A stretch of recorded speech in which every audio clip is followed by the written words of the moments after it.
My name is Lyra Smith.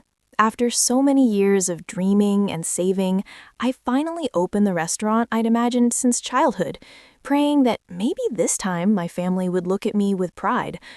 But not a single one of them showed up. Every seat stayed vacant while they lounged at my sister's backyard get-together, drinking bargain beer under tangled string lights. I stood alone in a dining room glowing with candlelight, a perfect lemon tart untouched in the kitchen. Hours later, Dad texted me, "We should talk about what you owe the family for that restaurant." My response was colder than winter steel, and it's the message that made them rethink every choice they'd made. Before I take you into what that night really looked like, tell me where you're watching from. Put it in the comments. And if you've ever felt like the odd one out in your own bloodline, hit like and subscribe so I know I'm not the only one. The night my restaurant opened, I promised myself I wouldn't glance at the entrance every time someone walked in. But I couldn't help it. Every creak of the hinges felt like a flicker of hope, and every stranger who wasn't them felt like another little cut. Everything was exactly as I'd imagined it. Tables polished until they caught the candlelight perfectly, handwritten menus at each place setting, soft flames flickering in their glass holders. I made a playlist of songs Mom used to hum on Sunday mornings while flipping pancakes. Those melodies drifted through empty air. I wanted them to witness the work, the heart, the years poured into this dream. For as long as I could remember, I'd been the one who did the heavy lifting in their kitchens. Grocery runs, birthday feasts, holiday spreads, Ezra's graduation dinner. Dad always said, "You've got the touch." But the way he said it meant hobby, not profession. When I announced I was opening a restaurant of my own, Mom pinched her lips like I'd declared I was abandoning reality. Ezra joked that I should call it Lyra's little experiment, but foolishly, I convinced myself they'd eventually rally around me. Families disagree. Families misjudge. But families still show up. That night, mine didn't. Instead, Ezra's Instagram story lit up my screen. A shaky clip of him cutting into a sheet cake in the backyard, everyone cheering loudly. "Promotion party vibes," the caption read. Folding chairs, plastic forks, beer bottles, sweating in the grass. And behind him, my entire family having the time of their lives. Not a single message from any of them saying they couldn't come. Not Mom, not Dad, not Ezra. I told myself maybe they'd arrive later for dessert. Maybe they'd walk through the door for the lemon tart Ezra begged for at his high school graduation. By 10 o'clock, I was folding untouched napkins and stacking plates no one had eaten from. The lemon tart sat unclaimed, the glaze still shining under the kitchen light. When Dad's text finally arrived, it was brisk, abrupt, almost transactional. "We need to talk about your restaurant." No apology, no explanation, just another reminder that to him, my passion was a bill he expected me to cover. I didn't answer immediately. I stared at the screen until the letters blurred. Years of being the backup option, the afterthought, the artsy kid with unrealistic ambitions steadied themselves in my chest. It hit me plainly. They hadn't forgotten me. They had deliberately disregarded me. That was the pattern of my entire upbringing. Ezra was the sun in our family sky, the achiever, the shining one. His awards decorated shelves. His acceptance letter was framed like art. Dad wore every one of his accomplishments like armor. And me? I was the background sound, the daughter introduced as our creative one, which was just a polite substitution for the disappointment. But being overlooked teaches you how to observe, how to collect information, how to build patience quietly. As I wiped down the counters and switched off the lights that night, something inside me sharpened. I was done waiting for recognition that would never come, done leaving the door cracked open, hoping they'd eventually walk through. If my own blood could treat me like a footnote, then they didn't deserve a place at any table I built. The decision arrived in a single clean sentence. Short, final, absolute. I typed it with steady hands. Effective immediately, the restaurant is closed to all family. No reservations, no discounts, no exceptions. Minutes later, my phone exploded. 19 missed calls, a flood of voicemails, and then a knock at the rear kitchen entrance. Naturally, it was Ezra. He stood there outside the glass, one hand shoved in his pocket, the other gripping a cardboard cake box. I didn't open the door right away. I watched him through the window pane, the fluorescent kitchen light bouncing off his iron blazer and perfectly combed hair. He looked like someone who'd been celebrating too loudly but still didn't feel ashamed enough to admit fault. When I finally opened the door, the scent of too much cologne arrived before his voice did. "Figured you'd want a slice," he said, lifting the box like it was a peace treaty. I glanced at the frosting through the thin opening in the lid.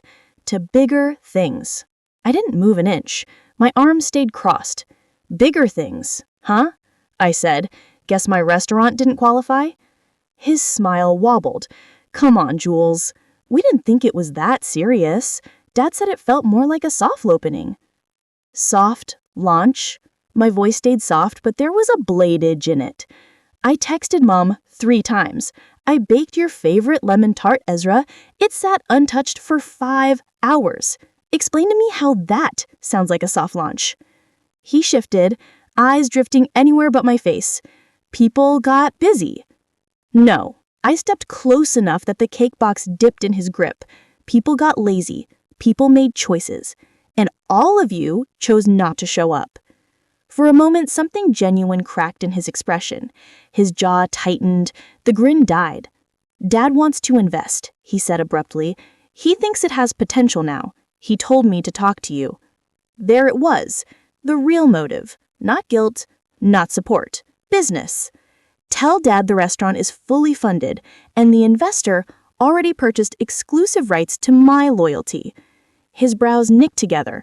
"What is that supposed to mean?" "It means you're late," I said, grabbing the trash bag beside the back door. "And I don't accept leftovers."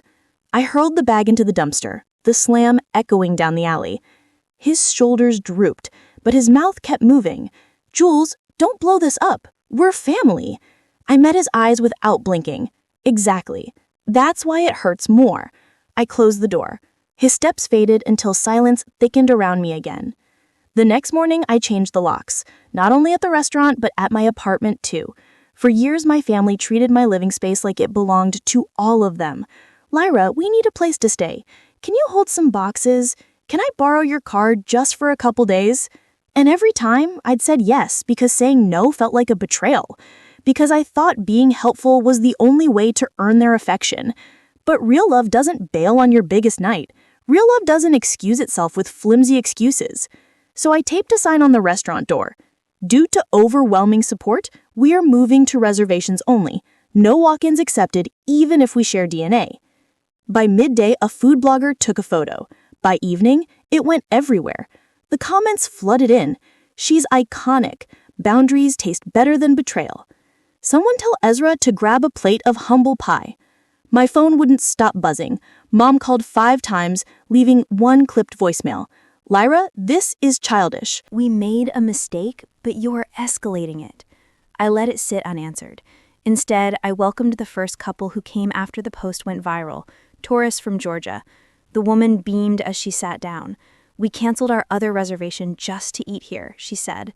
As I led them to their table, I caught a glimpse of myself in the window's reflection. I didn't look spiteful. I didn't look wounded. I looked unburdened. 2 days later, Dad showed up at my apartment. He didn't come to the restaurant. Too many cameras, too much exposure. Through the peephole, I saw him, jacket rumpled, tie crooked, looking less like an authoritative father and more like a man losing grip on a narrative. "Let's be adults about this," he said when I cracked the door but didn't invite him in. "You want to talk?" I answered. "Then we talk right here." He sighed, weary and irritated. "Your mother is upset. Ezra's confused. We all are." "Confused about what?" I asked. "That I finally stopped begging for your approval?" He scowled. "This is ridiculous. We're not enemies." "No," I said calmly. "You're just people who forget I'm alive unless you need a meal, a loan, or a favor." That hit him like a slap. He cleared his throat, lowering his tone. "I was planning to help you. I was looking into financing."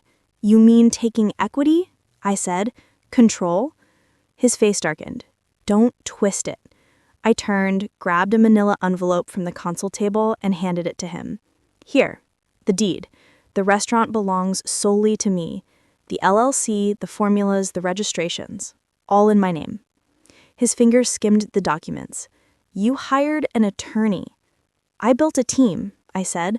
Amazing what happens when you stop asking permission to succeed. He muttered something about bridges and consequences.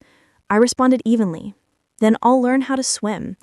When I shut the door, an entire weight slid off my chest, but the storm wasn't over. That night, Ezra's fiancée, Natalie, appeared at the restaurant, trembling as she slipped into a booth, clutching her phone like a ticking device. I sat across from her quietly. She inhaled shakily. "I didn't know," she whispered. "I didn't know how far they'd take it." I said nothing, waiting. They made a WhatsApp group. Your mom, Ezra, Aunt Linda, Cousin Mark. They named it Project Reset. Their goal was to force you into selling the restaurant or watch it crumble. Her hands quivered as she pushed her phone toward me. Screenshots, dates, voice notes, receipts. "Why tell me?" I asked. Tears welled in her eyes. "Because they dragged me into it, and because I can't marry someone who treats his sister like that." I stared at the evidence shining on the screen. My family wasn't just ignoring me anymore. They were actively trying to ruin me. And that's when it became clear. This wasn't a misunderstanding. This wasn't a petty argument. This was a full-scale betrayal. I barely slept. Every screenshot from Natalie's phone replayed in my mind like a warning bell. Project Reset. The name alone made my skin crawl. This wasn't random cruelty. It was organized. It was intentional. And the masterminds were the very people who shared my last name.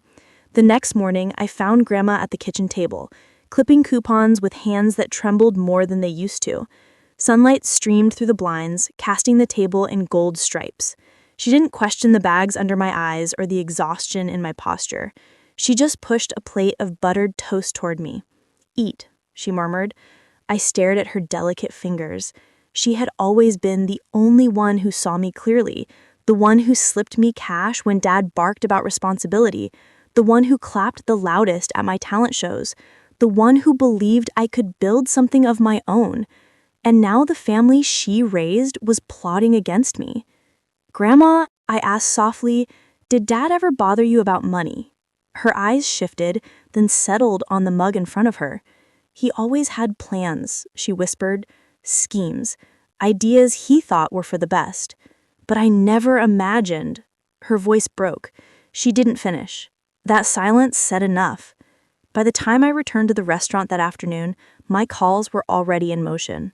One lawyer, one accountant, and a friend who knew how to dig through digital footprints. And by then, the smear campaign had already begun. Yelp reviews tanking with copy and paste lines. Food was cold, staff was rude, we didn't belong. None of them matched my reservation log. It was war by keyboard, invisible but lethal. I refused to crumble. That night, I sat across from my lawyer, a sharp woman named Davis, who wore her hair pulled back so tight it looked like it could cut. She flipped through Natalie's screenshots, her lips pressed thin. "This isn't family drama," she said flatly. "This is organized interference, harassment, maybe even fraud." "What can we do?" I asked, my voice lower than I meant it to be. "We start with a cease and desist, and then we build a case. Elder financial abuse, attempted coercion, defamation. But we'll need more than screenshots. We'll need a witness." My chest tightened. Natalie's trembling hands, her whisper. "I don't want to marry someone who treats his sister like that." "She'll testify," I said steady. "She knows the truth." Davis nodded once. "Good. Then here's the plan. We let them think they're winning. We watch. We gather everything. And when they come back from whatever trip they're on, we'll be waiting with paperwork they can't ignore." I leaned back, exhaling for what felt like the first time in days. The plan wasn't revenge for revenge's sake. It was survival, protection, boundaries carved in stone instead of sand. But boundaries come at a cost. That week, Grandma wilted under the silence. She watered her garden in the morning, cut roses in the afternoon, but she moved like her body carried weights. Every time the phone rang with Mom's name, I watched her flinch. She didn't pick up. She didn't defend herself. She just stayed quiet. One evening, I found her staring at an old photo, our family at Ezra's high school graduation. Everyone smiling, arms around each other, except me, standing at the end, half cropped out of the frame. Maybe I should call them, she whispered. No, I said quickly, too quickly. Grandma, they don't want to fix this. They want to erase it. They want to erase me. Her eyes watered, but she nodded, tucking the photo back into its frame. She didn't argue. I walked away, guilt tearing at me, but then I remembered Dad's words at my apartment. I was going to help you. His version of help had always meant strings attached, chains disguised as lifelines. I wasn't falling for it again. The next move came faster than I expected. A supplier called, voice apologetic. "LRA, we got a call from your dad. Said you weren't paying your invoices. He told us to pull your account." My blood ran cold. "That's a lie," I snapped. "Check your records." "I did," the supplier admitted. "Your payments are early." But he sounded convincing. Convincing, that was Dad's gift. He could look a stranger in the eye, spin a story, and make it gospel. That night, I sat with Davis again. She tapped her pen against the table. "He's escalating. That's good. It makes him sloppy. Keep documenting everything." I left the meeting with a folder heavier than my chest, but inside me, something else stirred. Not just anger, not just hurt, resolve. I started talking to my staff differently, firmer, clearer. "We protect this space," I told them. "We don't let the noise outside define us. We cook, we serve, we stand tall." They nodded, some of them even smiling. One of the servers, a single mom named Carla, squeezed my arm. "You're stronger than them," she said. That night, after close, I wrote in my notebook, "The day they come home, we'll be ready." Because they were coming back. They always came back expecting doors to be open, plates to be waiting, forgiveness served like dessert. Not this time. 2 weeks later, word came, Mom, Dad, Ezra. They'd gone on some kind of family trip, flaunting photos on social media. Beaches, cocktails, captions about new beginnings. Meanwhile, my Yelp page bled 1-star reviews like someone had hacked the system. But I didn't panic. I prepared. I gathered every fake review, cross-checked reservation logs, highlighted contradictions. I printed Natalie's screenshots, had them notarized. Davis drafted the paperwork. The night before their flight landed, I stood in my restaurant's dining room. Lights dimmed, air thick with garlic and rosemary. My staff cleaned around me, laughter soft but steady. I looked around and thought, this is mine. They can't touch it unless I let them. When I went home, Grandma was asleep in her chair, a half-finished crossword in her lap. I tucked a blanket over her shoulders and kissed her forehead. "Tomorrow," I whispered, though she didn't hear me. "Tomorrow, it's our turn." I lay in bed with my phone face down on the nightstand. My hands didn't shake anymore. My breath came slow, steady, because the fear had burned away, leaving only clarity. This wasn't about asking them to see me anymore. This was about making sure they couldn't erase me, couldn't erase us. The day they returned, we would be waiting with the law, with the truth, with everything they'd never expected me to have. The airport always smelled the same. Burnt coffee, floor polish, and too many perfumes mingling in one recycled airspace. I stood near the arrivals gate with Davis at my side, manila folder tucked under her arm like a weapon. My palms were dry, no sweat, no trembling, just stillness. The flight from Cancun landed 15 minutes late. People streamed out, families juggling suitcases, kids dragging stuffed animals, couples with sunburns and braided hair. Then I saw them. Dad first, shoulders squared, rolling a sleek black suitcase. Mom trailed behind, sunglasses perched on her head, lips tight. And Ezra, tanned, grinning, scrolling on his phone like the world owed him more attention. They spotted me almost instantly. Dad slowed. Ezra smirked. Mom whispered something under her breath. Davis stepped forward. "Mr. Smith, you've been served." She held out the thick envelope. Dad froze. For the first time in my life, I saw him hesitate. Not calculating, not charming, hesitate. People moved around us, curious glances darting our way. Ezra left. "Seriously? In public? You've lost it, Lyra." I locked eyes with him. "No, Ezra. I found it." Dad snatched the envelope, flipping through the pages with a clenched jaw. "This is ridiculous. You think you can drag your own family through the mud over what? Hurt feelings?" I stepped closer, my voice low but clear enough for everyone to hear. Over fraud, over harassment, over trying to destroy everything I built because you couldn't stand that it wasn't yours to control.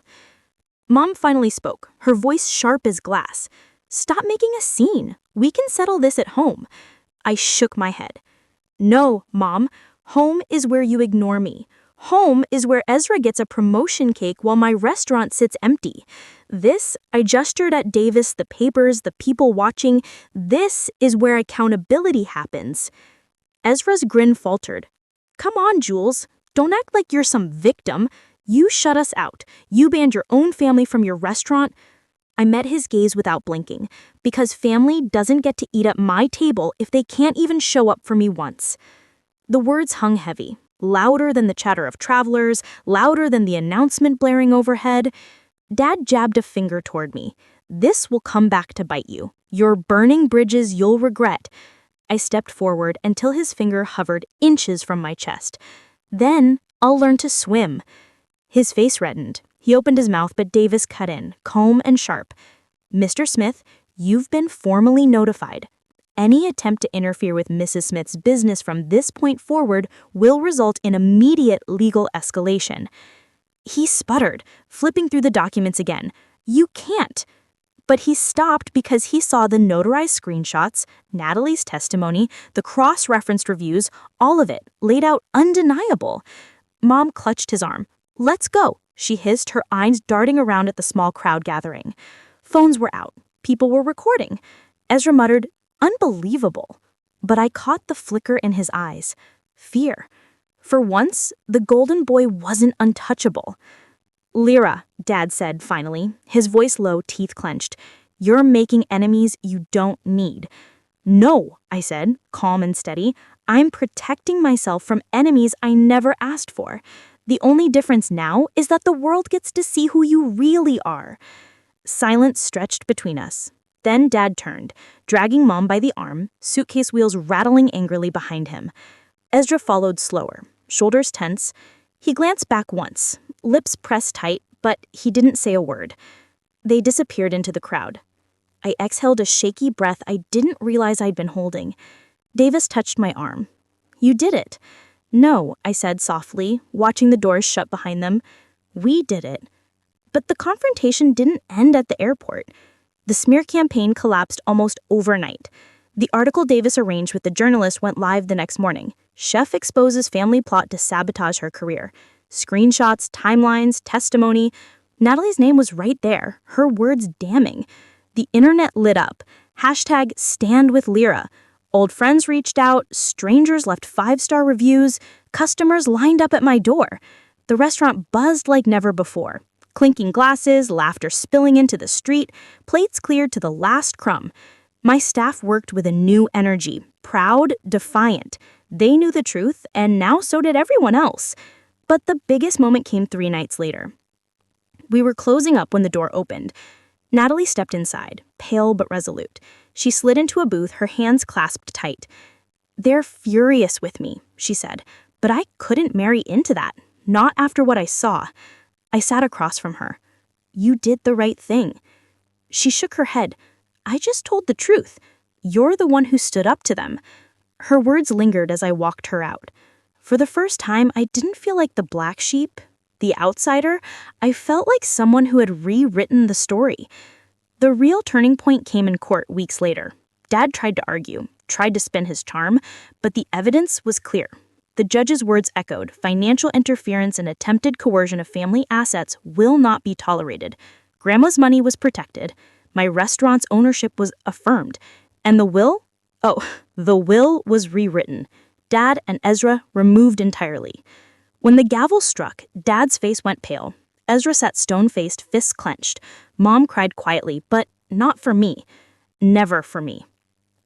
I walked out of that courthouse with Grandma on my arm, her hand light but steady. She whispered, "You saved us." I smiled. "No, Grandma. I finally saved myself." The echo of that airport confrontation stayed with me. The sight of Dad frozen, Ezra speechless, Mom scrambling. For once, the power wasn't theirs. It was mine, and I wasn't giving it back. The courthouse steps were warm under the afternoon sun, but I felt lighter than air. Grandma's arm looped through mine, her small frame steadier than I'd seen in months. She smiled up at me with eyes that glistened not with weakness, but with pride. "Lyra," she said softly, "you did what I never could." I squeezed her hand. "We did it together." The judgment didn't erase the scars, but it built something stronger in their place. Dad and Ezra were officially cut from the will, their names struck through like misspelled words. Grandma's finances were locked tight under protection, and my restaurant, mine alone, was untouchable. That night we returned home to her little garden. She clipped roses as if the world had just handed her back time. Each snip of the shears was sharp, certain. And when she placed a bloom in my hands, I realized it wasn't just a flower. It was trust. I thought about the countless nights she'd sat at that table, folding coupons, staying quiet while the rest of the family made noise. Now her silence wasn't fear. It was peace. My restaurant, too, became more than a business. It was a sanctuary. The viral headlines had drawn customers, sure, but what kept them coming wasn't scandal, it was honesty. People walked in because they'd read my story and saw themselves in it. The overlooked sibling, the forgotten child, the one who worked twice as hard for half the recognition. They came for the food, but they stayed for the connection. One evening, a woman came in alone, clutching a small leather notebook. She ordered the lemon tart and sat at the counter. When I brought her plate, she leaned in. "I saw what you did," she whispered. "My daughter wants to be a chef, but she's scared she'll never be good enough. I showed her your story," she said. "If Lyra can stand up to her family, maybe I can too." Her words nearly broke me. Because that's what this had become. Not revenge, not even justice, but a beacon. Proof that you could fight back against the people who tried to keep you small and still build something beautiful. Grandma visited often, sitting at her favorite corner table, sipping tea while she watched me work. She wasn't frail anymore. She laughed more. She even teased me about the line of customers waiting out the door. "Looks like you finally made it," she'd say, and I'd laugh. But deep down, I knew she was right. But the victory didn't erase everything. Some nights when the restaurant was dark and I walked home under the streetlights, I thought about Dad's warning at the airport. This will come back to bite you. Maybe it would. Maybe the bridges I burned would stay in ashes. But I'd learned something more important. I didn't need those bridges. I'd built my own road. Months passed. My phone filled with reservation requests. Food critics called me a rising star, and one afternoon my landlord sat across from me, grinning over his coffee. "5 more years," he said. "Lease locked, rent stable. You're the pride of this block." I thought about all the times my family had called my dream fragile, unrealistic. Now strangers were rooting for me louder than they ever had. And it wasn't because I begged for their approval, it was because I stopped. At night, when the last dish was washed and the last chair stacked, I often stood barefoot in the dining room, wine glass in hand, breathing in the silence. Not a lonely silence anymore, but a clean one. A silence I chose. 1 year later, the mail brought a gold-foiled envelope. Ezra's engagement brunch. The irony nearly made me laugh out loud. The same family who had once locked me out of celebrations now wanted me to smile in their photos. I set the envelope on the counter, stared at it for a long moment, then dropped it in the blender and pressed pulse. Shredded gold confetti swirled into dust. That same evening, I finalized the lease on my second restaurant. Downtown, historic brick building, exposed beams, rooftop garden, twice the kitchen space, twice the fire. I hired a staff of overlooked dreamers, culinary grads with no connections, single moms rebuilding quiet talents who'd been told no too many times. Together, we built something sacred, not just food, but dignity. On opening day, a reporter asked me, "What would you say to your family now?" I smiled, slow and soft. "Nothing," because they didn't need answers. They needed accountability, and I had nothing left to prove. Later that night, I stood in the new kitchen, flour dusting my apron, dough sticking to my fingers. Laughter filled the air behind me. Hope hummed low, steady, and then the door opened. A young woman stepped in, nervous, twisting her hands together. "I saw your story," she said. "My daughter wants to be a chef, but she's scared she'll never be good enough." I wiped my hands and handed her a menu. "Tell her this," I said. They said the same to me. Her eyes shone, and I realized the story wasn't ending here. It was only beginning. When I look back now, it isn't the missed chairs at my restaurant that sting the most. It's the years of silence I mistook for love, the scraps of attention I thought were meals. But here's what I've learned. Real love shows up. Real love doesn't keep score or demand control. And sometimes the bravest thing you can do is draw the line, even if it means standing alone for a while. I'm not the black sheep anymore. I'm not the backup plan or the daughter introduced with a shrug. I'm Lyra Smith, chef, builder, survivor, and I know this much. Success seasoned with boundaries tastes better than any apology I never got. Maybe you've lived through something similar. Maybe your family tried to shrink you too. If you've ever had to fight for your own worth, you're not alone here. Share your story in the comments. I'll be reading. And don't forget to hit subscribe because the next story might just be yours.